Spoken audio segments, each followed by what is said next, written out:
This is Fresh Tracks Weekly. So this week we are talking about how the Arizona Game and Fish Commission just voted to cancel their auction permits, which had previously been raising millions of dollars for conservation. But before we get to that, we got a few headlines and legislative updates to touch on. In Montana, a bill from the last legislative session is still up in the air. SB 442 is in headlines again as the mail-out ballots are being sent out to determine whether the governor's veto can be overridden. So quick refresher on that one, during the legislature last year, there was a major effort to change where the marijuana tax revenue would go in the state.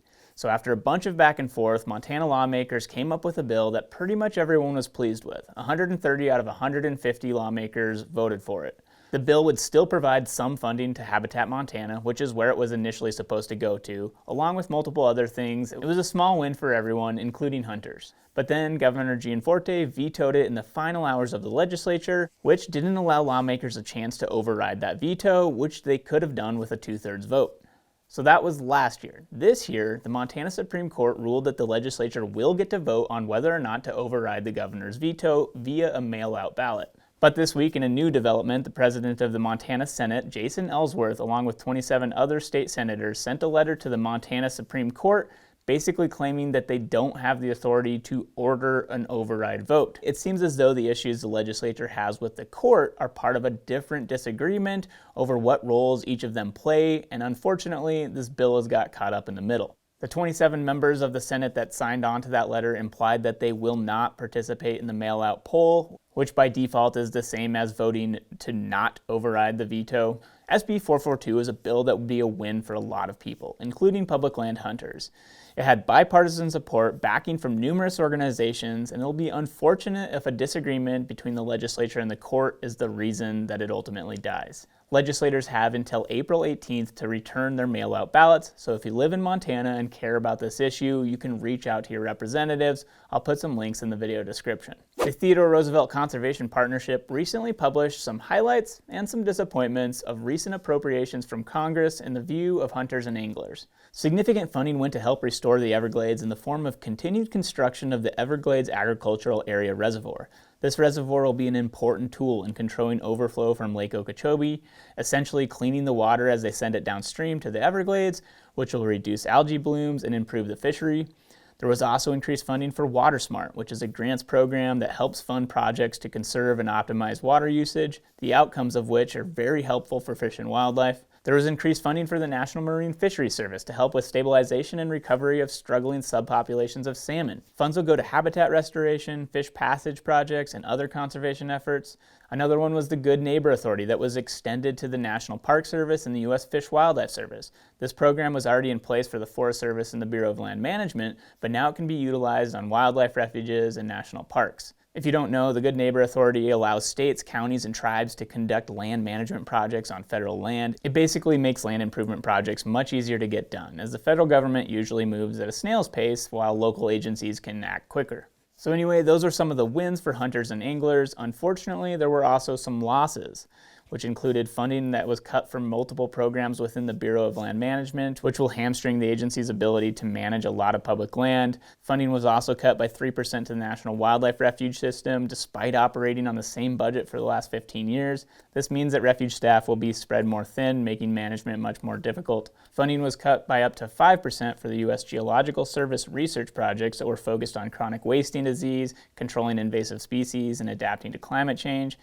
Funding was also cut by up to 20% for the Forest Service for certain initiatives, limiting their ability to manage fish and wildlife habitat. So some wins, some losses. It's pretty cool that TRCP compiles reports like this so you can quickly see what's going on at the congressional level. The Rocky Mountain Elk Foundation and the Boone and Crocket Club respective CEOs, Kyle Weaver and Tony Schoonen, recently wrote a joint op-ed in which they discussed the frustrations that they have with environmental groups blocking forest management. They opened the article with some struggles that the forests face in the West after years of fire suppression, changing the ecology of the landscape, and that because of the degrading conditions like conifer encroachment and disease infections, that management is needed to restore many of these areas. They talked about a collaborative effort that had been going on in Montana for years, a plan to implement a forest treatment project for commercial logging, thinning, prescribed burns, and habitat improvement. But when it came time to implement the project, environmental groups sued to stop it, claiming that the plan doesn't adequately consider impacts to lynx and grizzly bear habitat. It seems as though the main frustration from the authors of this op-ed seemed to lie with the fact that the environmental groups that filed the lawsuit did not participate in the collaborative effort from the beginning.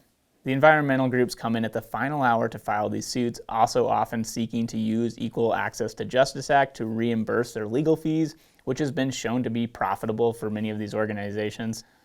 While this specific example is in Montana, similar stories play out across the United States, where it often becomes a stalemate of trying to get any management project done. The way I read this article, at least, is that there's a growing frustration with conservation groups and public agencies that have worked together on these projects, only to have them halted by someone who hasn't even been involved in the conversation. But with that, we're jumping into our deeper dive, where we're discussing Arizona's recent decision to cancel their statewide auction permit.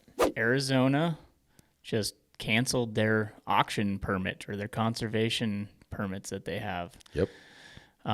So we mentioned this in last week's episode, but pretty big news because the revenue that was generated each year from these auction permits was significant in Arizona, especially for given the number.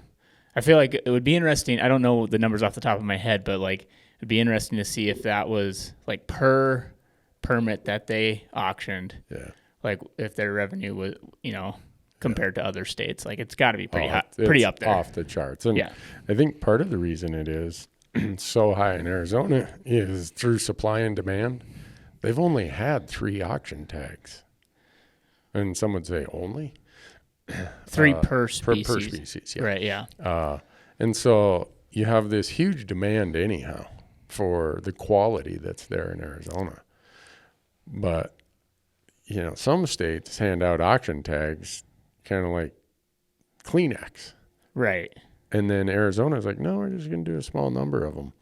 And it's kind of interesting that this is happening in Arizona, because I think most people who have always cast a little bit of a side eye on the whole concept of auction tags has thought, well, at least Arizona is probably the gold standard. Right. Of how they conduct auction tags. And they had a policy that 100% of the revenue goes back to the department for species-specific funding. So in earmarked accounts for that species. So that's way different than other states. Right. Other states say, if you want a 10% commission or 20%, most of them give a 10% commission to the organization that sells it. So right there's some money off the top. And a lot of states, the accounting for what happens with the money is a little bit fuzzy. And I can say that as a CPA that I've checked into some of this. Right. Arizona is pretty transparent. It's pretty easy to see because a lot of their money, let's say in the case of sheep, goes for water. Yeah. And for the mule deer one, it goes mostly for habitat. Yeah, and I think that most of those organizations would, argue that the funding that they receive, their commission, some of it probably goes to overhead and marketing costs, but then there's also they have their on the ground projects that they put that money towards too. But it is like there's some, like you said, there's probably some fuzz to it, like a little fuzzy area where it's like, well, we don't really know, and it's just like how much is the overhead, how much is the marketing. So that's it's the thing that. The other interesting part is Arizona, part of the commissioner's statements on this when they acted was that they said that they think auction tags are a violation of the general principles of the North American model of wildlife conservation. And there's one of the tenets in there is equal opportunity for all, or democracy of opportunity, In other words, no preference given to a single person or a single group.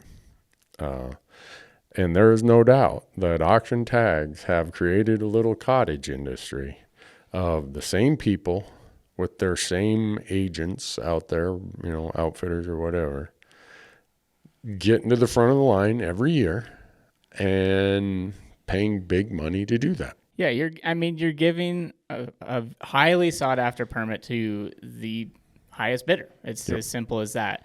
And I think the way that most states and hunters and the public justifies it is just that sheer amount of money that's raised from a single permit. Right. So that's the crux of the issue. And like you've talked about a bunch in past episodes, like as the public or a public trust state, resource, like the commission or who, all the people that put these things in place, they're trying to do it with the public in mind, like what's going to benefit the public resource and the public in theory, right? But that's where this is all coming into question of. Yeah. One of the things that interests me about Arizona doing this is are they going to come up with ways to replace the revenue? So that was one of the biggest surprises to me. It's like, because I'm skeptical of auction tags.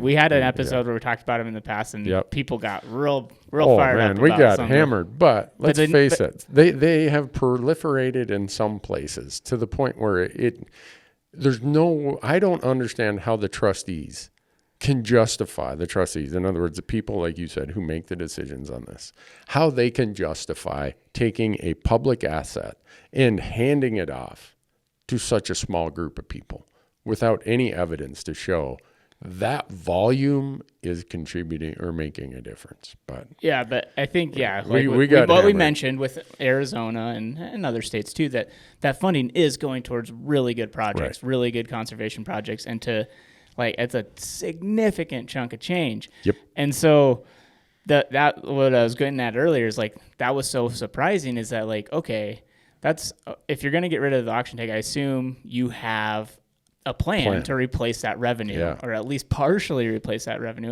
And I hope that they do, but so far haven't really seen what the plan is to replace it. I would assume that it'll go in a raffle direction. Right. Which a lot of states have both currently. I'd say most of the western states have both an auction permit and a raffle permit for each species, if not more. But And Arizona currently has a raffle system. They've always called it the super big game raffle or something like that. Now it's called something else, but they've always had it's a year round, or they draw it sometime in July or something, I think, or June.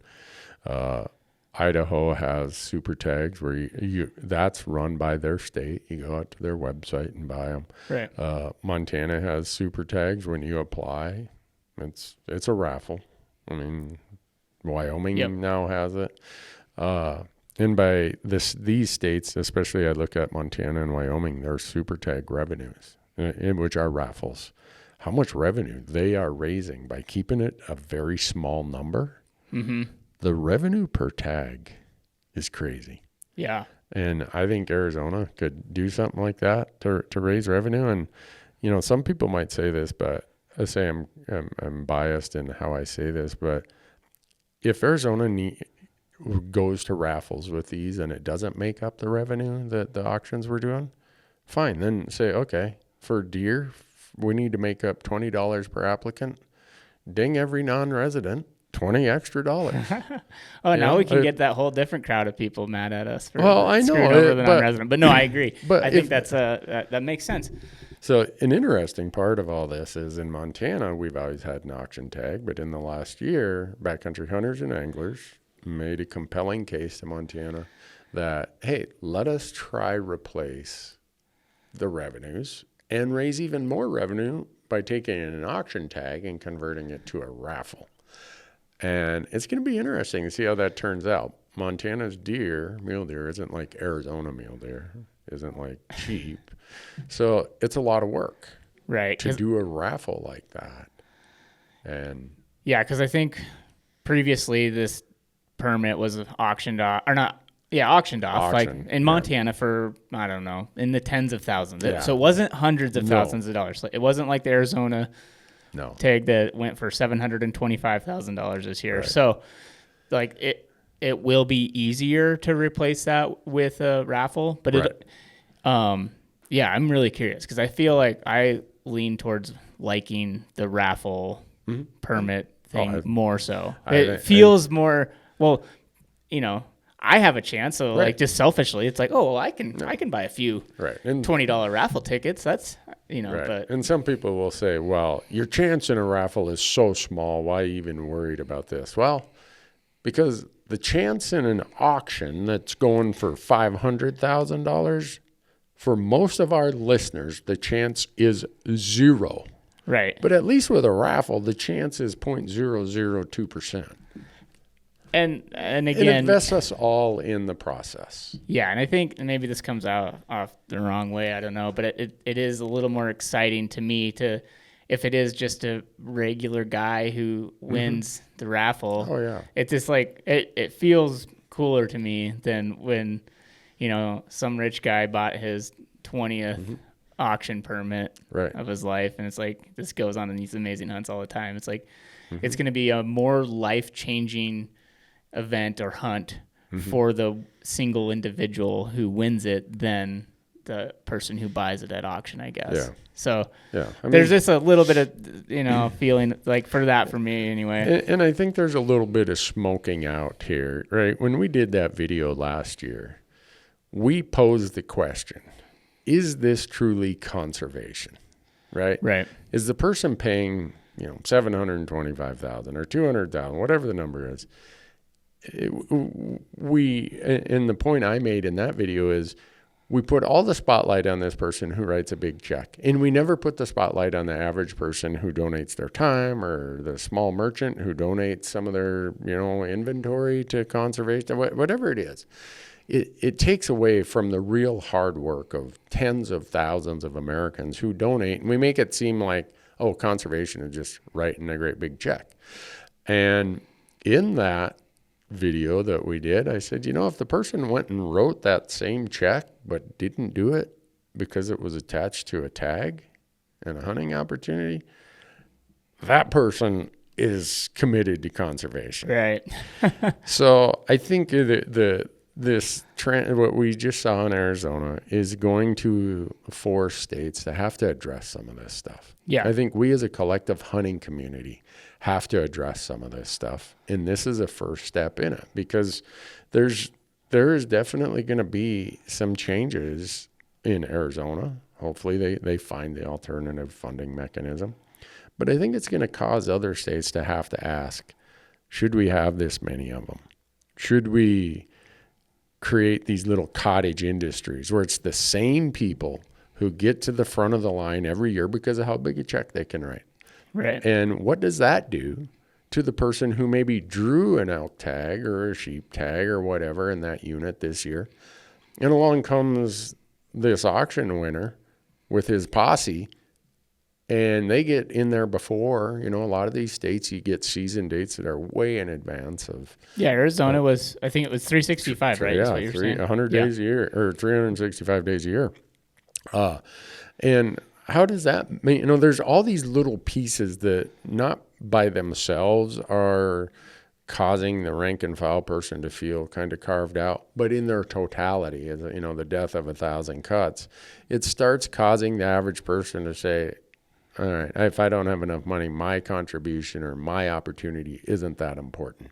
Right. And this might be a trend to start bringing that back. So, if you're in Arizona and you draw a great tag and here comes the auction winner and, they shoot a great big bull in late August, I'm sure to that person who had that tag, it's like, what the heck? Yeah. So I'm not saying that's the end of the world, but I'm saying you start adding in enough of these things, and it's really created a sour taste in the mind of the average person who can't afford auctions. Yep. And then we have issues, about the transparency of it, the accountability of the funds. Is the money going to the wildlife? That is kind of the marketing pitch, right? Hey, this is going for wildlife. And having looked at Arizona's system and their accounting, I would say they do a darn good job of that. Right. So it'll be interesting to see where it all goes. Yeah. And I think the biggest question in a lot of people's mind is just like if Arizona will replace that amount of funding, because that is a lot of money, and they're going to have to figure out how to change that. Right. And so we were talking about, will that be through a raffle permit? Maybe. Right. And maybe they can get to that same number. It's going to be tough. Very hard. Especially a lot of work. And especially for some species. And I think for some species, the raffle idea will work a lot better. Mm-hmm. Like, I think it's going to work for mule deer in Montana. I think it will generate more money. Mm-hmm. But for bighorn sheep, it might be tougher just because that single auction generates so much money that it's like, okay, that's going to be a lot of marketing, a lot of work to sell that many raffle tickets. Yeah. And maybe it can be done. But like Well, you were saying too, maybe it's just increasing the price of applications or, for non-residents, somewhere Whoever. you increase that cost of applying for a permit or Yeah. And I mean, if something. we want this change, collectively, not just Arizona hunters, but if we see change happening in other states, if this is what we want for change, we better be willing to fund whatever difference might come between what auction tags generate and raffle tags generate. Yeah. And it won't take very long to see what that difference is and how much of a gap there is, because the last thing we want, or I want, is for wildlife to be the loser in this, where we can say, oh boy, we showed them. Yeah. Okay. Yeah. We cut off our nose to spite our face. Yeah. Hopefully Arizona comes out with a strategy soon. I'd love to see a press release about, what the plan is to replace this funding. Cause I assume they gotta be working on that now that they've made this decision. So yeah, we'll see. I don't know, maybe they don't, and that would be sad. Because the saddest part to me is if there's wildlife that needs funding and doesn't get it. So if that would not be good. So but hopefully there's a positive story. I think there will be. I think that this is, in the end, it will be positive for wildlife still. It might be detrimental to a few organizations that this was a big fundraising event for them too. There's some organizations that rely on that, so that it might be detrimental for that aspect, but I don't think the wildlife is going to lose in the long run. No, and the beauty of how Arizona has always done it is they did not pay a commission to the group that sold that tag. Right. And I think it'd be healthy if more states thought about that. Yeah. It just, this is the people's resource, and it's pitched under the idea that this is to raise money for the wildlife. Yeah. The other thing, looking at Arizona, it's interesting. They were able to do this at a commission level. A lot of states, you couldn't do it at a commission level because the legislature said, no, we're going to take that power from you. So a lot of commissions don't have the authority. So you're going to have to go to a legislature to get some of this changed in some of these states, if that's what you want to do. Right. So it'll be interesting. I think the pendulum, there's so many things stacked up that eventually, and maybe that's part of what we were saying in our video last year, the pendulum is getting over here where the hunting community is asking, is this really working? Yeah. Is this what it's being pitched to be? And now as the pendulum comes back, or wherever the pendulum settles in all this, each state's going to do it differently. Some states might, flip the bird and say, too bad, this is how we do it. And, oh, well. But wherever that ends up, I'm with you, Marcus. We don't want wildlife to be the loser. Yeah. So if I can afford to apply in Arizona, I can probably afford an extra $20 that is an increased application fee for mule deer. If I don't want to apply for mule deer, or I don't want to pay $20, I don't have to apply for mule deer. Yeah. And I say that mostly as a non-resident, because I think a lot of this probably would be directed at non-residents, because hunting in a lot of these states is pretty much a luxury. And if you can afford to apply there and do everything else, well, the $20 or whatever it has to be for mule deer, or $40 for sheep or elk or whatever, if that's what wipes you out from applying in that state, well, maybe you probably shouldn't have been. Maybe it was outside your budget to start with. But it's really interesting to see it happen. Like you, I also am interested to see what Arizona comes up with for the funding mechanism, because I know how much of their money ends up on the ground. They are one of the states who do a great job of earmarking that and making sure it ends up on the ground, and they need it. Their wildlife needs it. Thanks for giving us the lowdown. I think you're the one who came up with the lowdown. I'm just here for color commentary. All right. Well, I feel like that's a positive note to head on. Hopefully Arizona comes out with something soon. Love to see it. Yeah. So yeah, right. Cool.